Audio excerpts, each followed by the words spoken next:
Ready to move in premium triplex villas at Kollur APR Projects. అతను సాధారణ రైతు కూలి.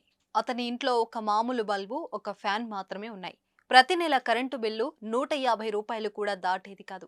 కానీ మార్చి నెల బిల్లు మాత్రం చూస్తే ఆ రైతుకు గుండె ఆగినంత పనైంది. అక్షరాల 1,22,206 రూపాయలు వచ్చింది. ఇదేంటి ఇంత కరెంటు బిల్లు నేను కట్టాలా అనుకున్న రైతు కూలి నోరు వెళ్లబెట్టాడు. శ్రీకాకుళం జిల్లా ఎచ్చర్ల మండలం సంత సీతారాంపురం పంచాయతీ చినరావుపల్లి గ్రామానికి చెందిన పప్పుల ముకుందరావు అనే వ్యవసాయ కూలికి మార్చి నెల కరెంటు బిల్లు షాక్ కొట్టినంత పనైంది. ఏకంగా 1,22,206 రూపాయలు కరెంటు బిల్లు రావడం స్థానికంగా కలకలం రేపింది. విద్యుత్ సిబ్బంది 2 నెలల క్రితం మీటర్ రీడింగ్ తీసి ఈ బిల్లు చేతిలో పెట్టారని చెప్పాడు.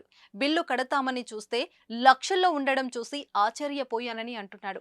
ఇంత బిల్లు ఎలా వచ్చిందో తెలియడం లేదని కంగారు పడ్డాడు. అయితే ఈ విషయం విద్యుత్ శాఖ దృష్టికి వెళ్ళింది. రీడింగ్ తీసే మిషన్ కు టెక్నికల్ ప్రాబ్లం వల్ల తప్పుగా బిల్లు వచ్చిందని ఏఈ అధికారి చెప్పారు. దీంతో ముకుందరావు హమ్మయ్య అనుకున్నాడు.